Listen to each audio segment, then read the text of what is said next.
Eclipse, somewhere between birth and death.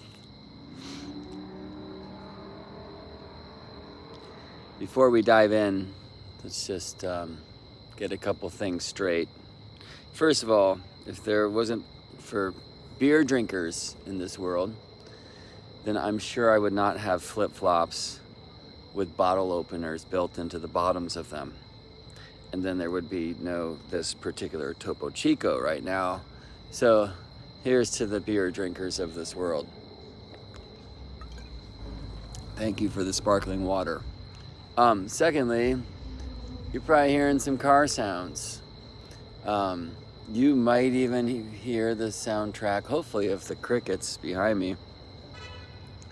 But maybe of that car horn over there, and maybe a little bit of hotel lobby music, and an automatic door at the hotel lobby that is opening and closing somewhat consistently.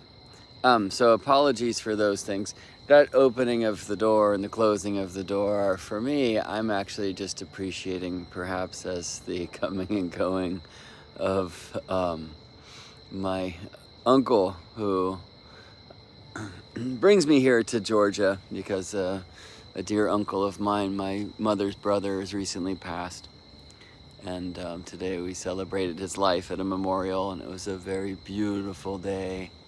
And many of his favorite people are staying in this hotel. And so as I see this door opening and closing, though no one is walking through it, I'm envisioning that he's just coming, perhaps a part of him coming to check on each of these people, many of whom had the most beautiful things to say about him today, because my Uncle Eric was a beautiful, beautiful man. So I've titled this Eclipse, Somewhere Between Birth and Death. My cousin, the son of my uncle who just died, will have an eclipse very close to his birthday coming up, right? So you who speak astrology see this as a transiting eclipse to the natal sun degree, yeah? And I mean, sometimes it's quite literal, right? There's this old image of eclipse as the death of the king, and this is definitely the king in my cousin's world in this way.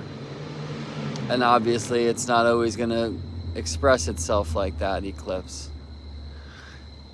Also wanted to title this maybe the two lives we live. And I don't mean that in some of the, bad character ways that can come through. I mean that, we're awake and we're asleep. Maybe you can tell from my do that I've recently been asleep. And I was awakened with some new information. So, there was a time in my life when I was very in touch with my dream side, which is the other life I live.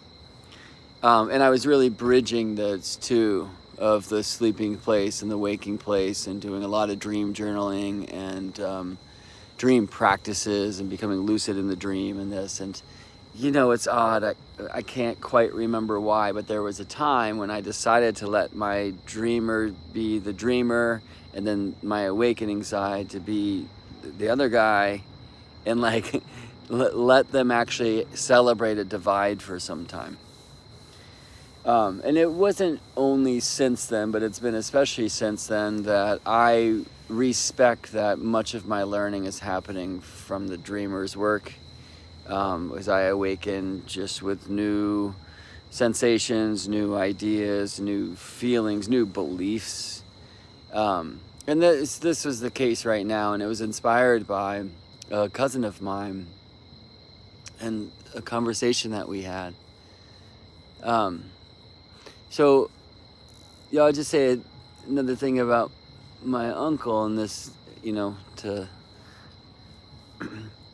water the soil of the topic of this video, which is eclipse, somewhere between birth and death. It's obviously very sad to know that he's gone, which is the wrong word, right? It was his time in many ways, and it's a blessing and a curse. Those aren't the right words either, and there's no right words, you know.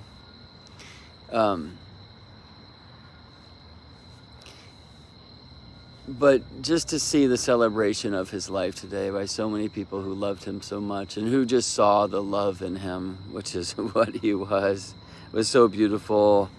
And it's an amazing thing to see this side of my family, which is it's a lot of people like gathered in this way, and I'm really personally so happy to have had this or any opportunity to introduce Anna, my beloved, to family folks, you know, that haven't met her at all, and that you know, it's weird being an astrologer. Yeah. And, you know, how much do you share of what have you been up to lately, etc.? What are you doing for work and that, yeah? And also, you know, how much am I going to share about, oh, wow, I see there's an eclipse on your sun coming up. And, you know, one of the old images is the death of the king and how literal, and, you know, would that help? So I find for me, and I don't think this is a global definition, okay, but for me, wisdom is best expressed through the stuff that I've now choose not to say.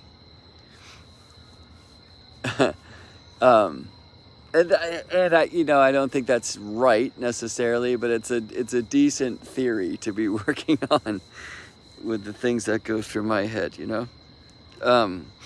Anyway, one of those things I chose not to say today was in seeing for the first time, I guess a second cousin, my mom's cousin, who recently and currently experienced and is experiencing just great tragedy. Because it's one thing to lose a parent, it's another thing to lose a child, right? And that's what's happened. For this man who I love so much and who has so much heart and so much like glow and just carrying through, and you know, just I wanted to feel his pulse, right? And it's like clear that it's not like an avoidance or anything like that, or you know, distracting, but at the same time it's just like keeping life. And anyway, his daughter died under just terrible, strange, accidental circumstances that I don't want to take the time here because I want to speak about another very strange happening that I seem to learn maybe something about in the stream that I have. But her death was, I mean, it's one of the most powerful eclipse examples I've seen as an astrologer. I want to be really careful here, right? We have this eclipse coming up in Libra. And we always want balance, yeah? So let me try to be balanced and just say, like, eclipses do not portend death. They can very much portend birth. They can do all sorts of other things, maybe all things. They are the most powerful gateway that happens astronomically, and therefore I would suggest astrologically, and therefore I would personally suggest harmonically, and therefore I would suggest in our lives, just in all things. And so they can be very pronounced, and they, you know, there can be beginnings and endings, and there can be a lot of clarity around eclipse activations, besides the truth that they don't typically happen the day of the eclipse, and there's all sorts of things to go about into there, and this isn't the place for it. You can go to GeminiBrett.com/eclipse if you'd like, and you will find a whole hidden page on my website where you can choose to journey with me into 2 different kind of deep dive eclipse classes that are probably 20 hours together, more than that, called Enter the Dragon and Return of the Dragon, about eclipses and eclipse cycles if you'd like. And I want to talk eclipse cycles just a little bit and try to find my way to the point of this thing.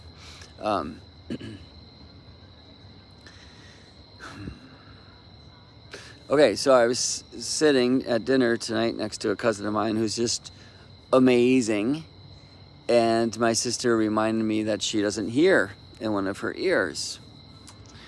And that reminded me of this great tragedy that she went through in her life. Which is a weird word to use, and maybe the right word to start with. And she said, yeah, dude, there's nothing there, right? Like there's no eardrum, right? And put my hand on her head to feel. And it was kind of hard to tell, which is like an amazing celebration of the advances of modern medicine. But she had her entire ear structure removed. And I don't know the name for it, and if I did, I probably couldn't pronounce it or remember it anyway, because it's not so much my world. But she had a tumor that was pinching against her brain stem, and so this ear had to be removed, and so now clearly she can't hear through that side.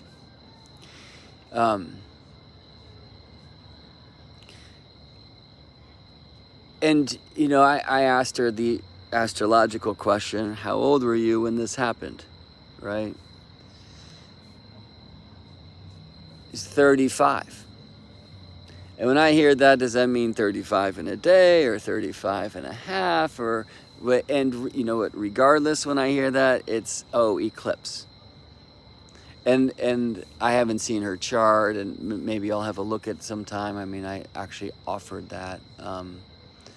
I chose just to retrograde or rewind back to wisdom is sometimes, for me at this stage, reflected in the things that I choose not to say. My cousin, who's, or second cousin, I guess, whose daughter tragically died, I think last year, in this really strange accident. Again, I mean, to me, it's been one of the most profound studies of eclipses ever. I don't know her birth time, and I really want to ask as an astrologer, and I don't, right? So that was the thing I chose not to say. I chose not to say, look, I don't know if you want to talk about it. I don't know if it would help at all, but it's one of the most intense expressions of eclipse that I've ever seen as an astrologer. And if it would help for you to see that or to talk about it, I'm here for you, right? I just I'm not going there. And you know what? I'm a little bit unimpressed with myself, disappointed with myself. I don't know. I didn't say anything at all. We actually talked about it in some regards in future and not past, and that's fine. But I didn't say, dude, I'm so sorry, right? Or, I didn't say anything. And what do you say, right?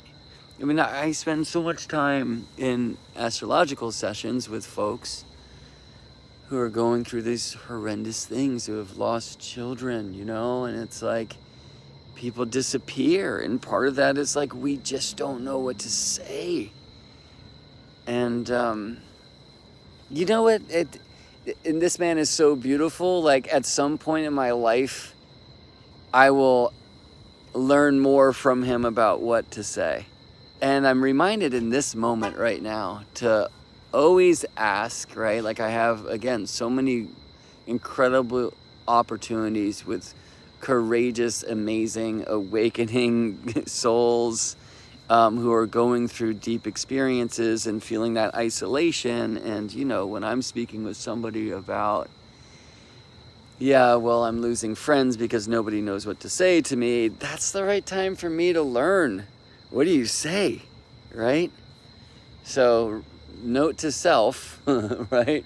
Do not miss the opportunity when in that space to ask and learn, right? Hey, what would be the best thing to hear from your friends, from people who love you at this time, right?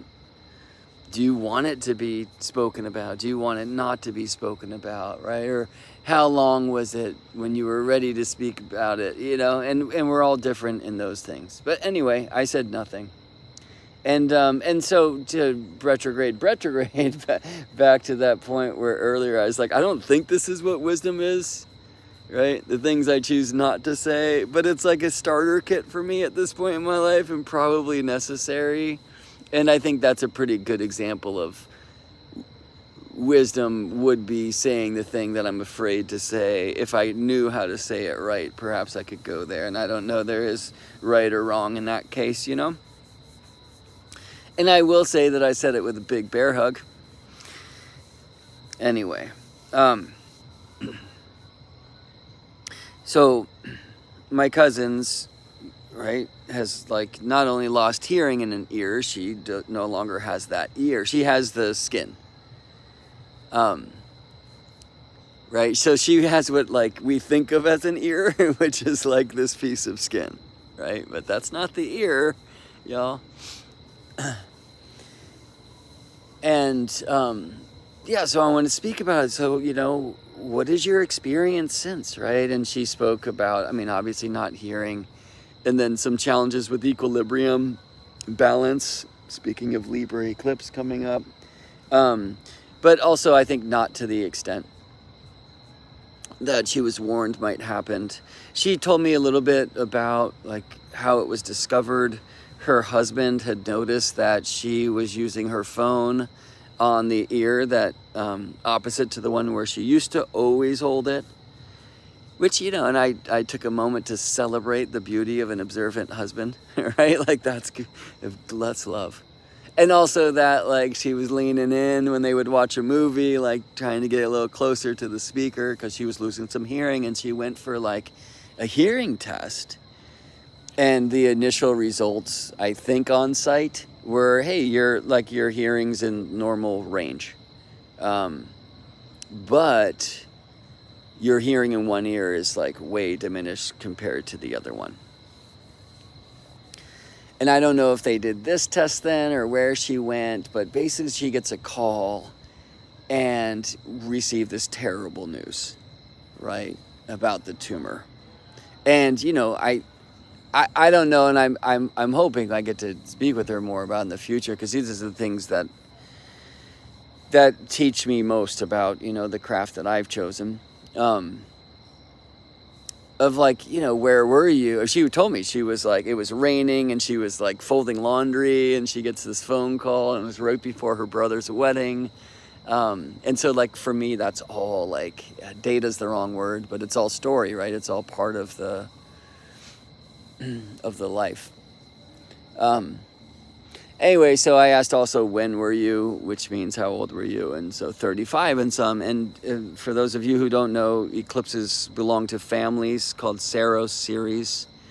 And they come around every 18 years, 11 days, and 8 hours. So sometime before your 18th birthday, unless you were born like very close to an eclipse, up to like half a year before your 18th birthday.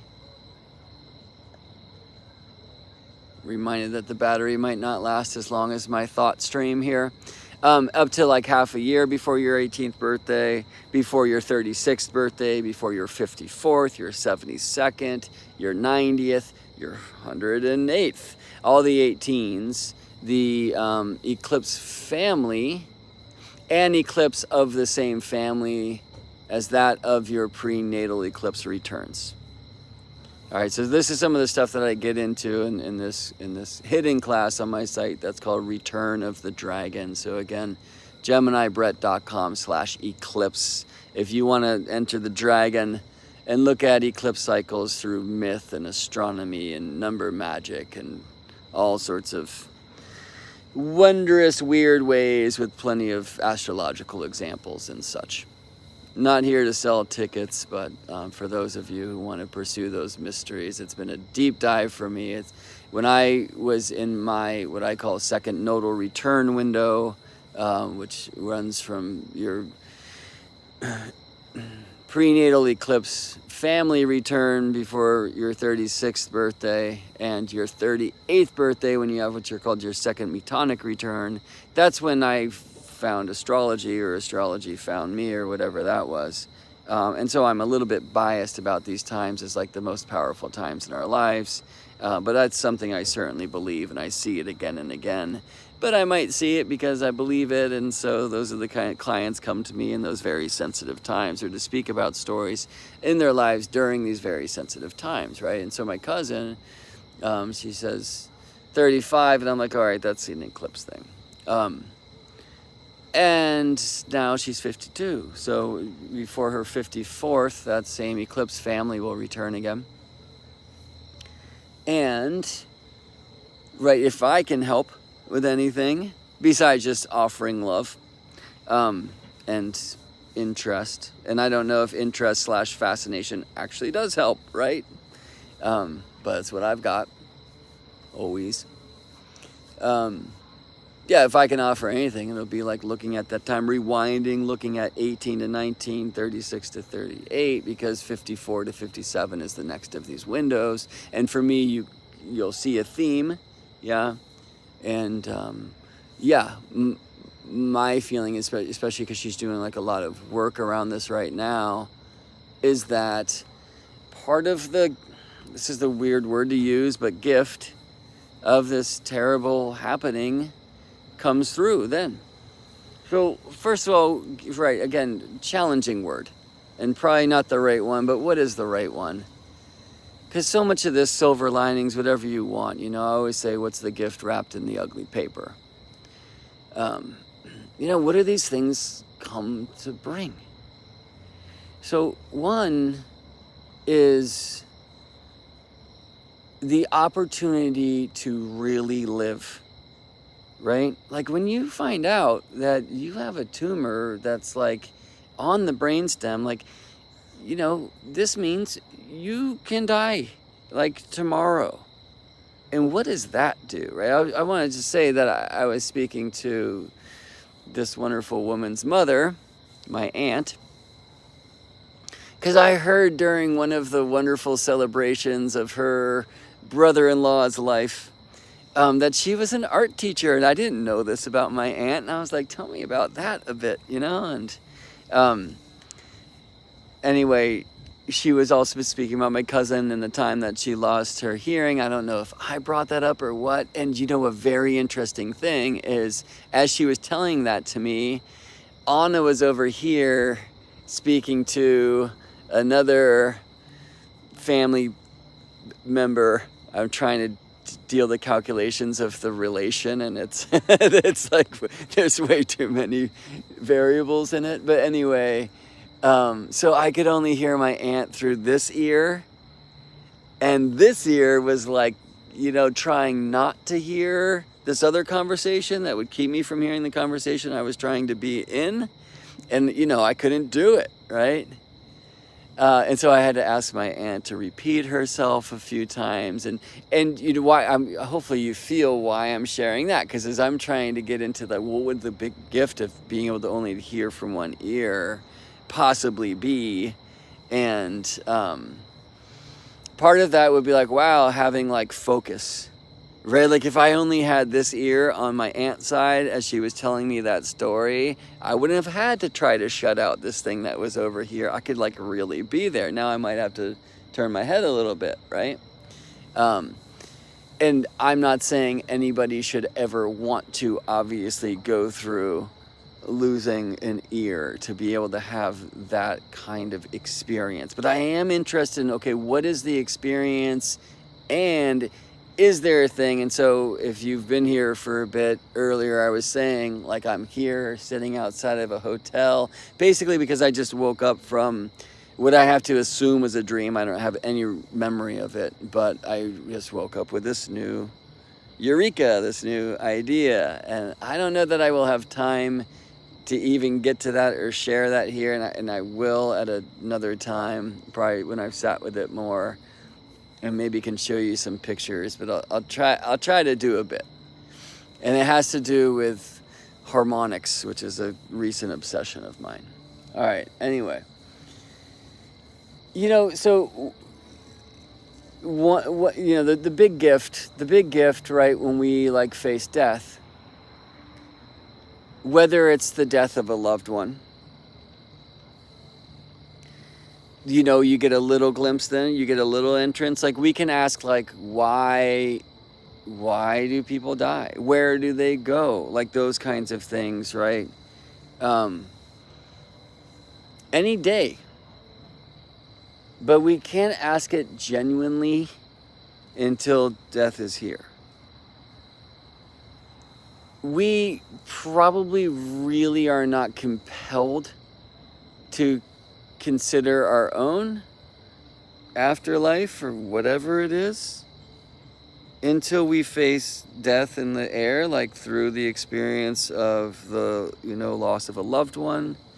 But especially, when you are kind of at death's door or facing that possibility, right?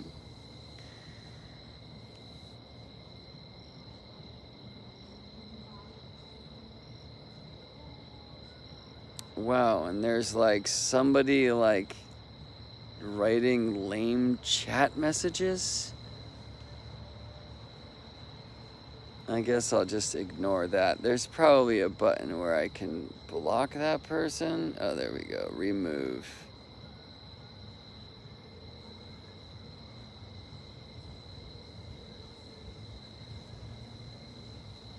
Put user in timeout for 24 hours.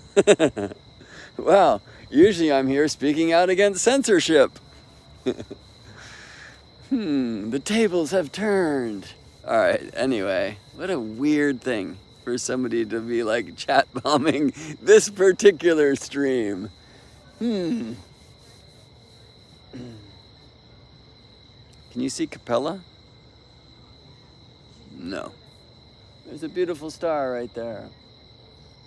North Star, which tells me to get direction. Right. So, one of the gifts wrapped in the terribly ugly paper of you have this thing that might kill you is and then life. And so one thing I was speaking about with my cousin is that she's receiving some like cranial sacral work, and it's about this healer. And I love, she's like, I could only describe him as a healer. It's not what he's calling himself, right?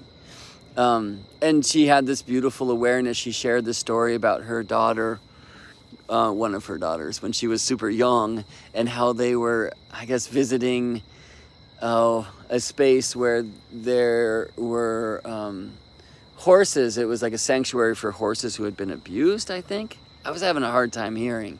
So like a lot of conversations going on, but that's the general stream I got. And that her daughter at the time, who was 5, like walked up to the horses with the horse lady being like, no, like trying to stop her. And that the 5-year-old walked up and put her hand out, and the horses came up and chilled, and one of the horses like bowed down, right, and like just received the hand. And she's like, yeah, there was something magical there, right? So, one of the things that these great tragedies can do is they can awaken us to the magical world. That magical world has like a wide portal open to those who are willing to consider death, or sometimes forced to contemplate death. Now, I don't think you can ever be forced to, right? I mean, I'm raised in like a culture which kind of avoids death like it's the greatest disease, yeah? And won't contemplate there, right? I mean, I think there's ancient practices. My belief is that the ancient mystery traditions, like the practice in the ancient mystery traditions, like out of Kemet, the land we now call Egypt, and then into Greece and other places, was that the initiate would literally die and be brought back to life through medicine practice and all sorts of other technologies, likely harmonics, by the way. And I'll never know. I will say that the vine of the soul or the vine of the dead has been an opportunity for me to contemplate this through my own personal experience. And so, yeah, I mean, that's something I will never know. But, my feeling is that, the necessity or the opportunity to contemplate death offers the ability to live life in a way that otherwise just cannot be performed through celebration and also like walking a true path. So, you know, when I contemplate the potential gift wrapped in the ugly paper of, oh my God, you have this thing that could kill you and you're like at death's door, it's like that first and foremost. I'm gonna love my kids like they've never known love. I will smell every flower. I will feel every ray of sun that graces my cheek. You know, that thing, right? But what else could it be? And you know, like I can't even simulate my cousin's experience, right? Like I can plug an ear and some, like a whole thing just changed. Right? So like I'm speaking right now, of those of you who are watching this on a video, with my ear plugged. It's my right ear. I don't know how that looks in the video. It will look like the ear on the side in the shadow, or the ear in the side of the hair that's not just doing like very strange things. Regardless, I'm plugging an ear, and you know, like my experience changes greatly. Like some of it is now I hear my voice inside my head in a way that I don't when my ear is not plugged, right? You plug both your ears and talk some, right? Like I'm a saxophone player wearing earplugs even when I played in a pretty loud band. It just like was so strange, because one thing that happens as a saxophone player is like all this vibrations is happening inside you, right? And so like you just hear too much of yourself, and it's hard to hear like the rest of the band. So it just like never worked for me. Sometimes I would like alternate wearing the ear plug that lets some sound through in one ear and then the other ear the next night, just trying to like protect my hearing, and it wasn't the thing. Anyway, when I plug one ear, like I cannot, like that doesn't simulate my cousin's experience at all.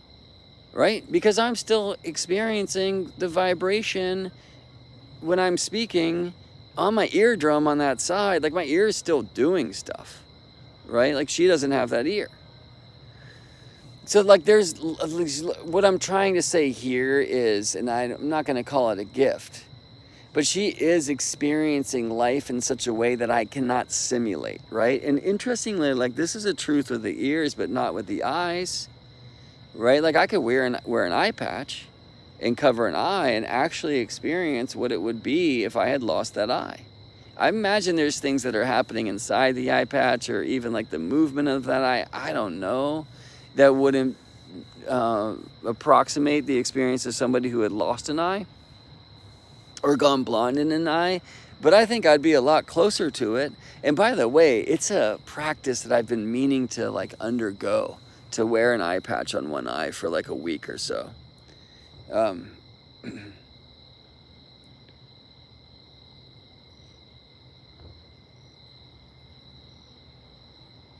Nice to hear from you, ZP. Yeah, I call that a nodal reversal. There are huge times in life and the eclipses will be stronger and more sensitive.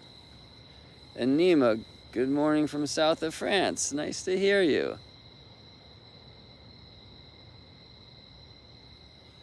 All right.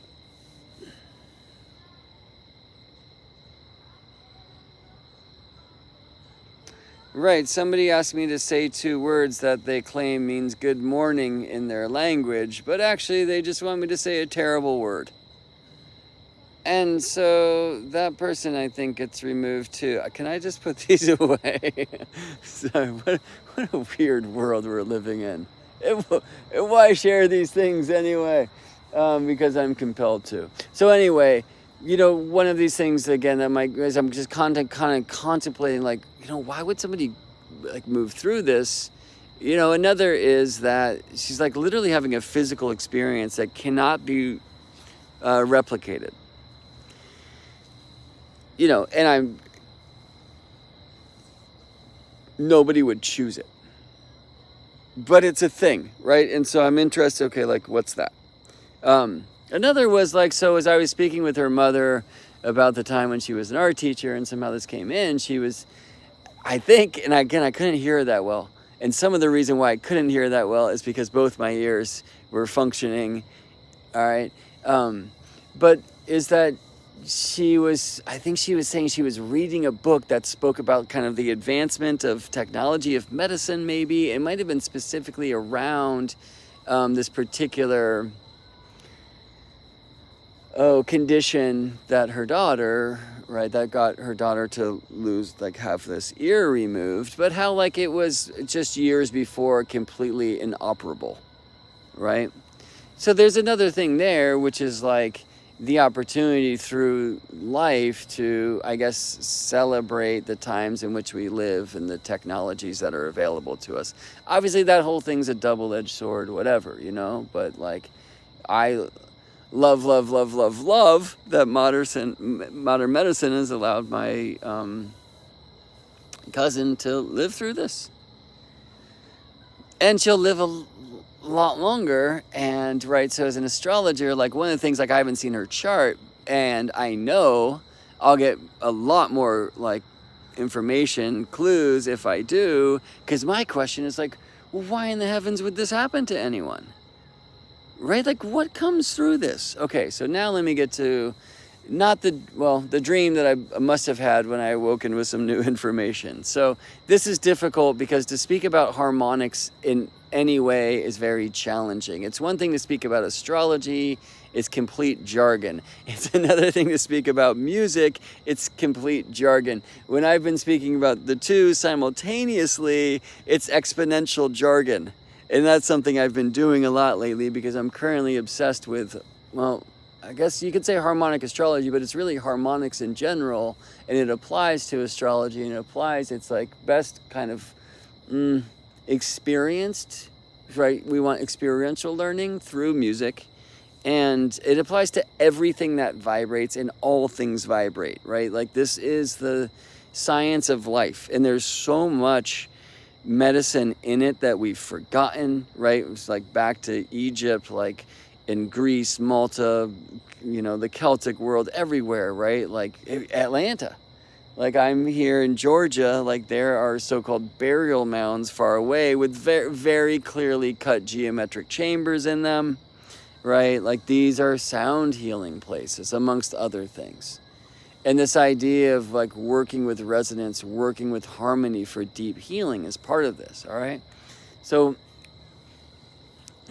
all right. One of the things that I played at the memorial today was Somewhere Over the Rainbow. All right, so why do I bring that up? Because y'all know that song, and I'll ask you please to sing the first two notes. Somewhere. Okay, that interval, that relationship between those two pitches, we call an octave. You can do it in chestnuts roasting over an open fire. Chestnuts roasting, right? Chestnuts somewhere. That's an octave. If your first note is a G, the other note is the G above it. All right, so an octave, it's a strange word for this beautiful phenomenon I'm going to speak about here a bit. The reason why it's called the octave is it's the 8th scale tone in what we call a diatonic or a major scale, which is like do, re, mi, fa, sol, la, ti, do, do, do, right? Hear that? And so it's the 8th pitch, do, re, mi, fa, sol, la, ti, do. But by the way, in music, we don't call it the 8. Like we call the one beneath it the 7th, or the one beneath that the 6th. We call it the 1 because it's, in a sense, the same note as the one below where you began the whole trip. It's just actually not 8 at all, but 2. Okay, what? Right, I told you this is going to get weird. But I really want to bring you into two-ness. And we're going to go there first in a different way, and we'll retrograde back to pitch, okay? You were once one cell, right? What? And then you were 2 cells, and then those 2 became 4, and those 4 doubled and became 8, and the 8 became 16 in this. This is mitosis, yeah? And it's something I really like looking forward to learning more about. If anyone, by the way, here, whether you're listening currently or in a time that I personally believe to be the future, at least in this moment, please holler and reach out if you want to teach me a little bit about this biology. And you know, my sister's here, but she's leaving early in the morning. I should talk to her because she's a doctor. But anyway, I'm very interested in learning more about mitosis and the journey from like 1 to 2 to 4 to 8, 16, like the doubling sequence, okay? Let's continue that. 16, 32, 64, 128, 2. Where are we? 1, 2, 56, 5, 12, right? 10, 24. And you know, the weird thing is these days, many of us know those numbers in the doubling sequence, which really begins with 1. Yeah. And not with 0, importantly, because what's double 0? It's 0. 0 is not a number. Everything begins with 1, the 1. Oneness, okay? Spirit. But somehow spirit contemplates itself, reflects upon itself, and becomes 2, the not 2, 2-ness. 2 becomes 4, 4 becomes 8, 8 becomes 16. And these days, many of us know that sequence of, right, like 64, 128, 256, 512, 1024, because of like how much memory your computer or your phone has, right? Because it's in that binary sequence, which is so intriguing. And by the way, we're about to get a little binary. I'm going to talk about X and Y chromosomes, right? Can you do that on YouTube anymore? I'm not sure, but I'm going to do this, right? I want you to also, and maybe, especially if you're listening to this later and if it interests you, pause this and search Lambda Tetractys. Okay, so this is LAMBDA, lambda, the Greek letter. Tetractys is TETRAT.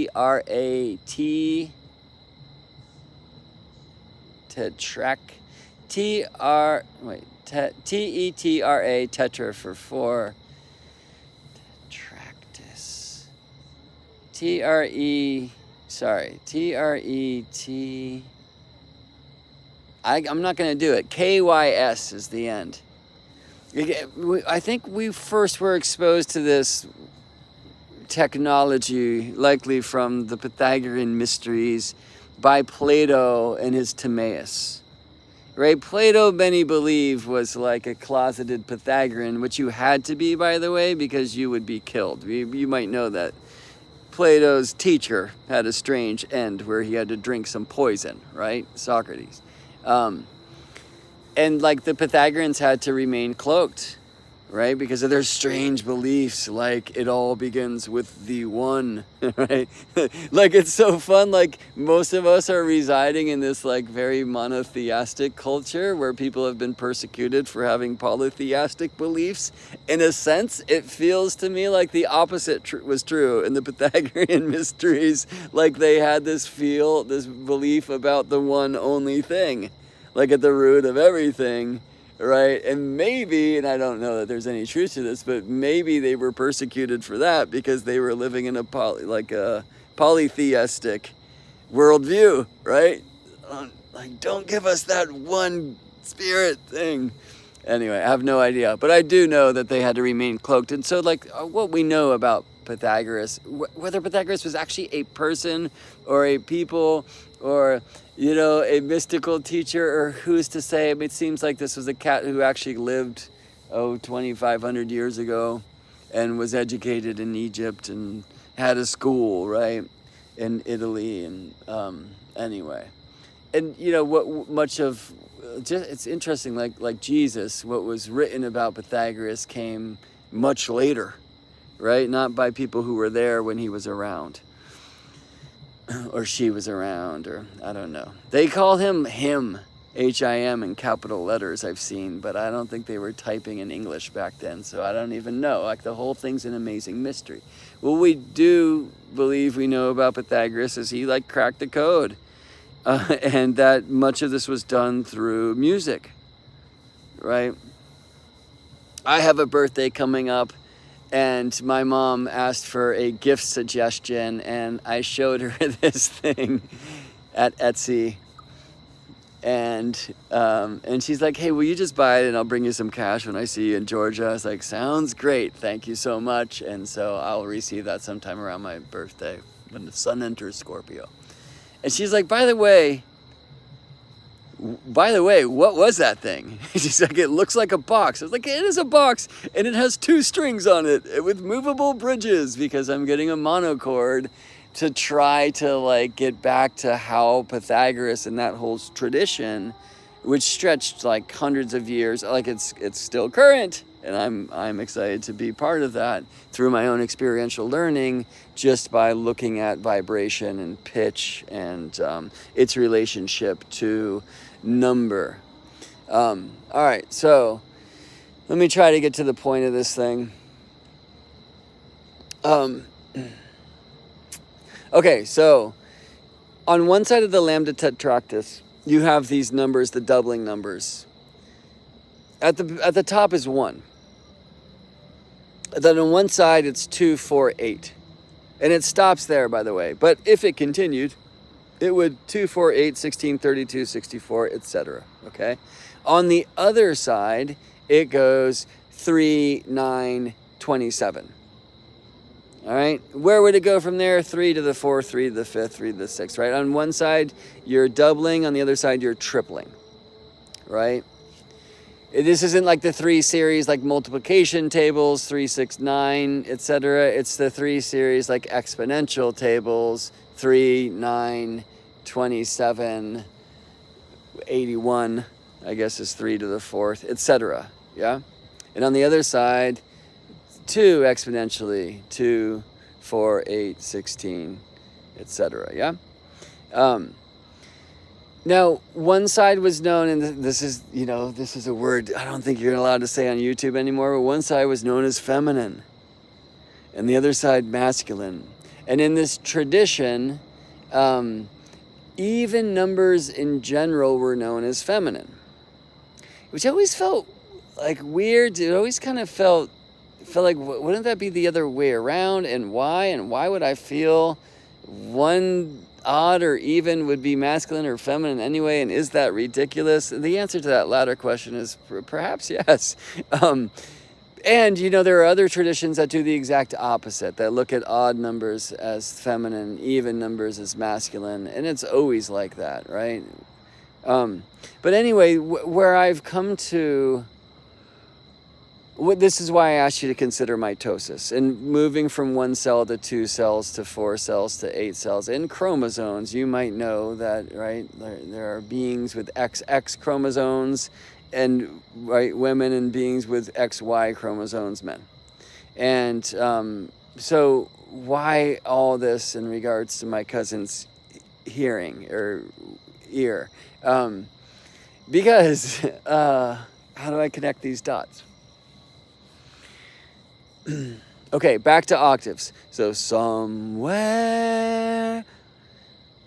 chestnuts, right?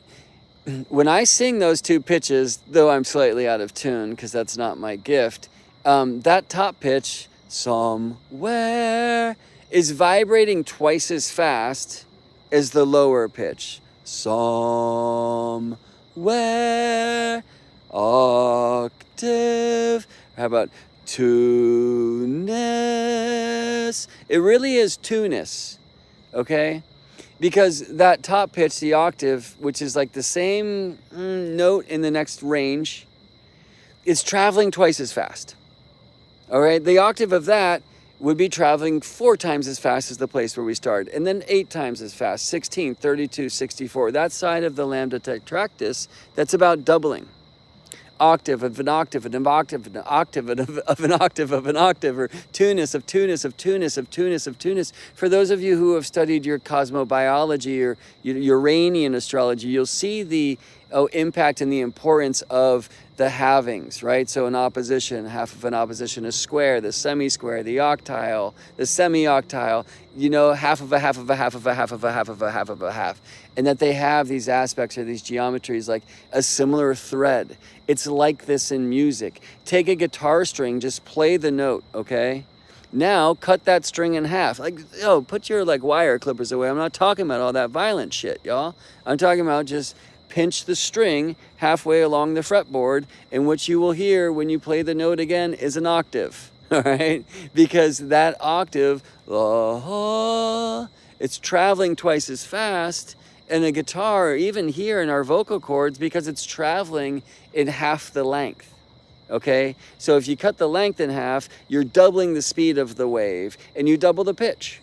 And the half of the half or a quarter of the whole is the double of the pitch. And it's like that all the way till the cows come home or you're up in space. It quickly ascends beyond the limits of human hearing. And it descends in the other direction. And this is finally going to get me, I hope, to this point, whether it can land or not.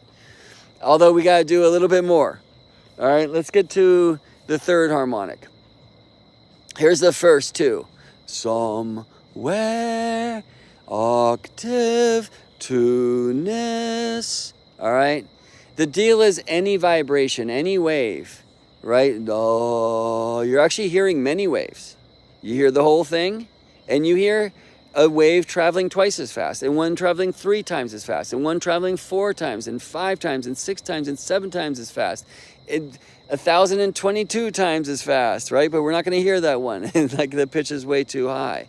What differentiates our experience of a saxophone and a piano playing the same frequency, the same note, is the different timbre, which is the expression of the relative amplitudes or volumes of the different harmonics, higher harmonics, which are these mini waves traveling within the wave. And it's just natural, and everything that vibrates, everything that moves, this is just the truth of life. It's literally the fabric of our reality of which we are made. It's why I'm so excited. I'm excited to kind of speak this way about it rather than just doing the math of harmonics in your chart, which is what I've been doing on this YouTube stream kind of recently. And I know that's super boring and you're like, what? And I don't know how you feel about this stuff either, but here you go. This is how my obsession, why I'm obsessed, because it will be applied. It's going to bring me to a whole new maybe idea around healing, maybe healing, at least idea around healing. Okay, so let's get to the third harmonic. Y'all know this star. Twinkle, twinkle, little star. You know that star. Twinkle, twinkle. You know what's interesting is that motorcycle just hit this harmonic. La, la, la, la. We call that a musical fifth.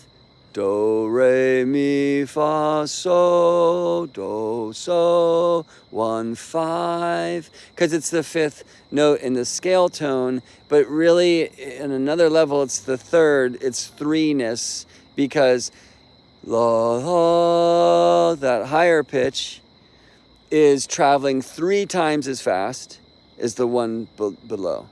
Twinkle, twinkle. Okay. Now, why is it the third harmonic if it's traveling 3 times as fast? And you know what? I just lied to you, and I'm sorry. I didn't mean to. Please forgive me. It's not traveling 3 times as fast. It has a relationship of 3 to 2. 1.5 times as fast as that lower pitch. Twinkle, twinkle. Okay. Because that lower note, that's we're going to have to treat it like the second harmonic. All right, so I can't do this, and this might hurt your ears, but I'll try, I guess. I got to start low. Somewhere, octave, la, da, da, da, da, la, da, da, da, la, la. I can't do it, sorry. If I could, what you want to do is octave. Okay, so somewhere. That's the second harmonic, and then from there, then go to the twinkle, twinkle, la, la, la, la, la, la, la. Sorry, not my thing. And then from that highest note, you want to go back to the very lowest note where you began. Okay, that's the 1 and the 3. All right. Okay, so why am I trying to sing and saying all this stuff? And speaking about my cousin's hearing and what was this dream maybe I had that woke up with this information. Okay, because I want to bring it back to what I'm going to call the mother, the fundamental tone. It's like the 1 cell, if you will, that became 2, that became 4, that became 8, and that. All right? One more thing in music, this amazing phenomena called the difference tone. If you bring your saxophone to my place and we can play in beautiful pitch, and you play a, C in this octave here, and I play the G above it, and we just hold those notes just beautifully and strongly, and we harmonize, y'all. And my G above your C is this 3-2 relationship. We're playing that musical fifth. We're doing the twinkle twinkle thing, okay? But anyway, if you just play your C and I play my G, a third note, a ghost note comes into the room. It's called the difference tone. And it's the lower C. It's that first harmonic that your C is the octave of, and my G is the third harmonic of. Right? Your note's traveling twice as fast, and my note's traveling 3 times as fast as this other note that just comes into the room. There's nobody playing that horn, but the note happens, okay? And it's called this difference tone.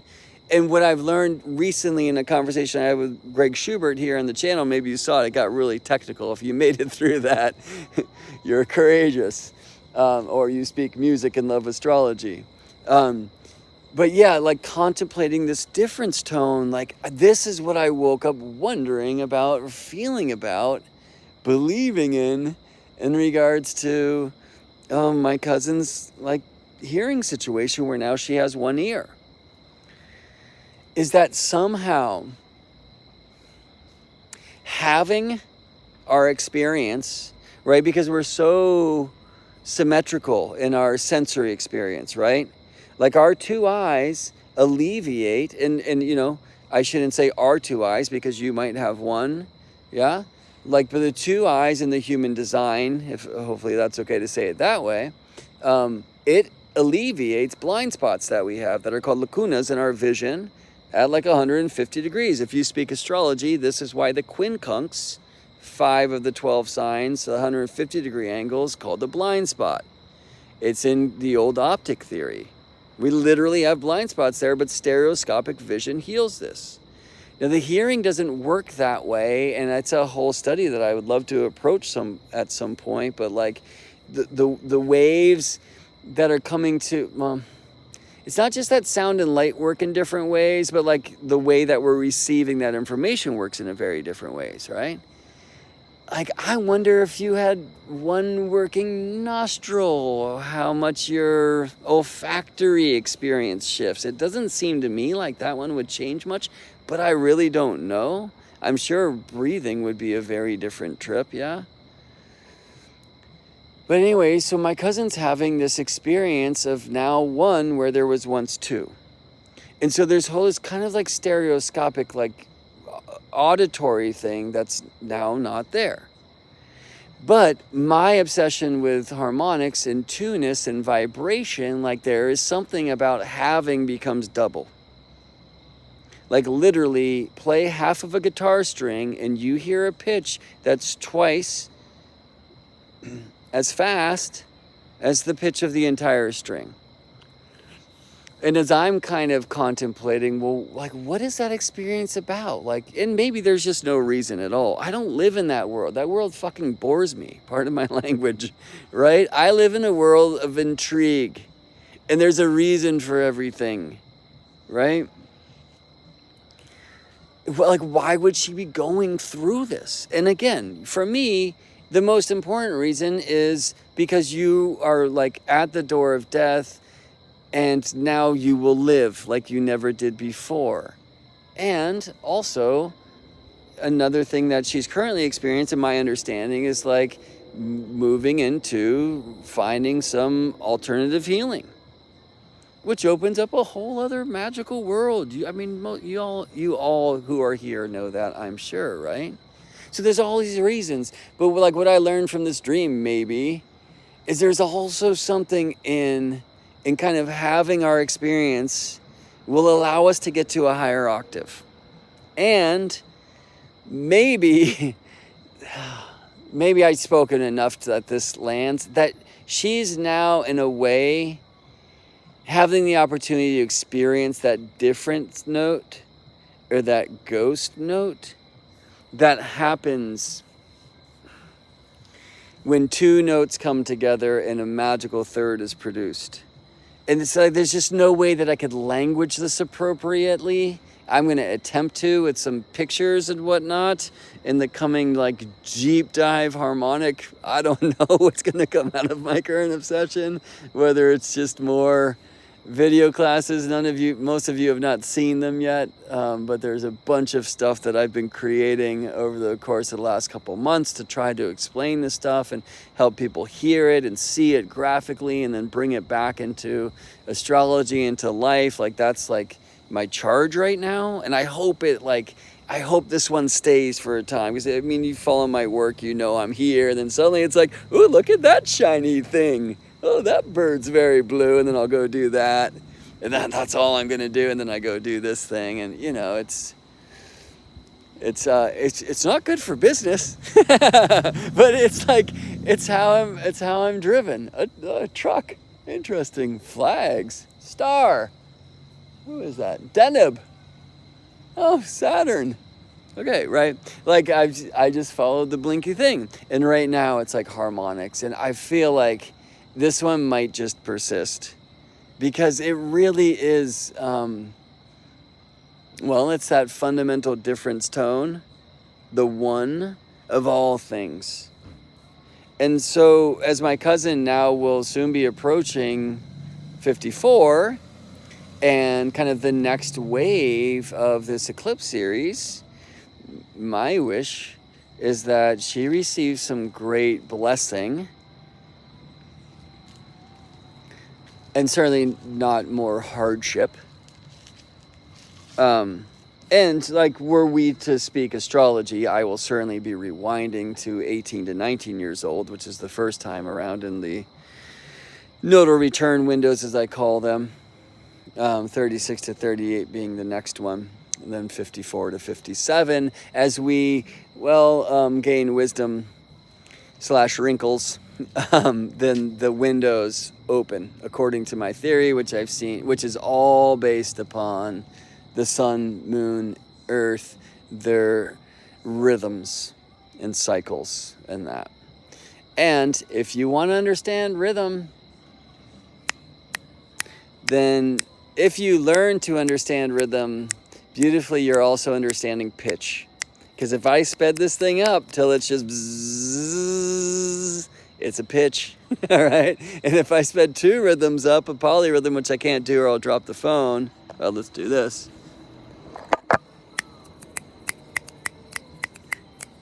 This one's 3 and this one's 2. Let's do this. 2 and 1. If I sped that up till they were just buzzing, you would hear those two notes at the same time. You'd hear that relationship, that interval. As you're studying rhythm, you're just studying pitch very slowly. As you're studying harmony, you're just studying rhythm very, very quickly.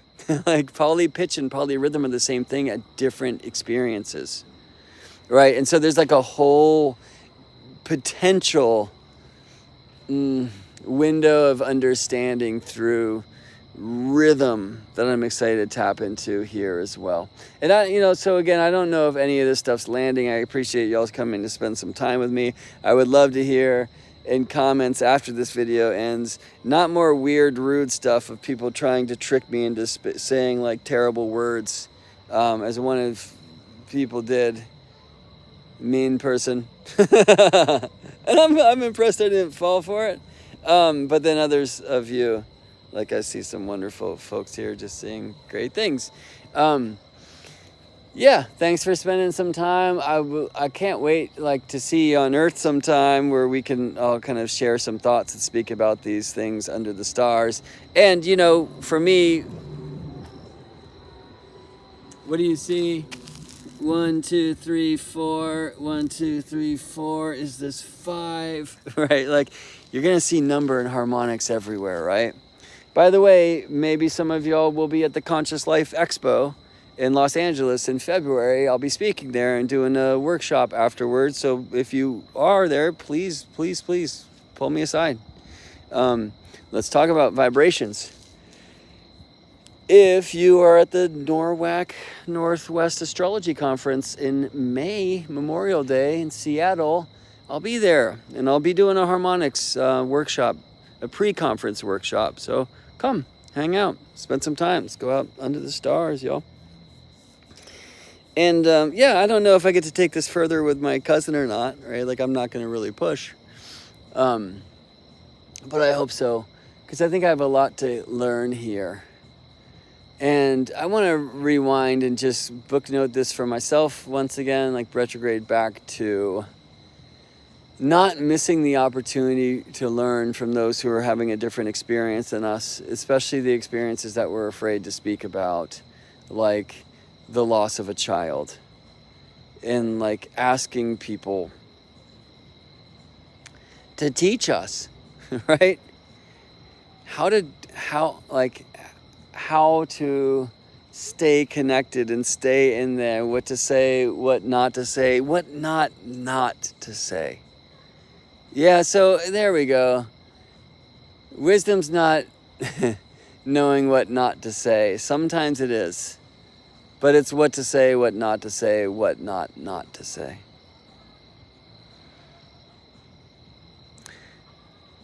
All right, y'all. See you in space.